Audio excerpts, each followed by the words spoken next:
আসসালামু আলাইকুম সবাইকে। আজকে সকাল থেকে বাইরে ভীষণ বৃষ্টি। এই বৃষ্টিমুখর দিনে আসলে কিছুই তেমন করতে ভালো লাগছে না, তাই শর্টকাট একটা নাস্তা, পাউরুটি দিয়ে মাখন, সাথে দুধের সাথে ওটস আর 1 কাপ চা। হ্যাঁ, ডিম আমলেট।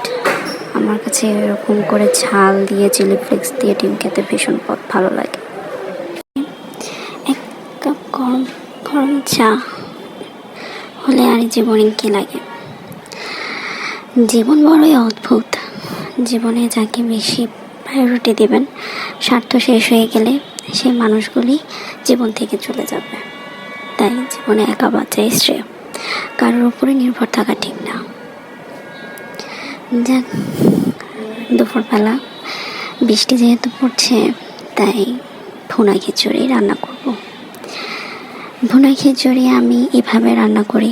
আপনারা কারা কারা কীভাবে রান্না করেন, কতটুকু মশলা দেন, কি দেন, সবজি কি দেন, অবশ্যই আমাকে জানাবেন কমেন্ট বক্সে। আমার ভুনা খিচুড়ি কিন্তু ভীষণ ভালো লাগে। আর বৃষ্টি ছাড়াও আমি ম্যাক্সিমাম টাইমে ভুনা খিচুড়িটা বাসায় করি। একটু গরু মাংস, ঝাল গরু মাংস আর সালাদ না হলে কি হয়, সাথে তেঁতুলের আচার। তেঁতুলের আচারটা বেশ মজার। খুব সুন্দর করে একটা পরিবেশন করলাম, খেতেও দারুণ হয়েছে। বাইরে এখনও প্রচণ্ড বৃষ্টি পড়ছে। যাক, বিকালে নাস্তা রেডি করব। তো এটা আমার আম্মুর একটা রেসিপি, পাউরুটি দিয়ে ডিম। খেতে ভীষণই ভালো লাগে।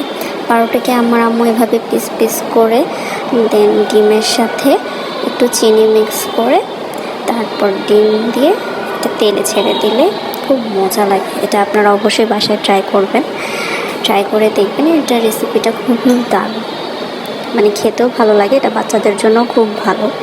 আমি বলবো চিনির পরিমাণটা কম বেশি দিলে দিতে পারেন, আর চিনি না দিলেও কোনো প্রবলেম নেই, এটা একান্তই আপনাদের ব্যাপার। বাট চিনি দিলে জিনিসটা মজা হয়। পাউরুটি দিয়ে ডিম খুবই শর্টকাট একটা রেসিপি, আর সাথে চা না হলে তো ঢাকাইয়াদের হয়ই না। Thanks for watching.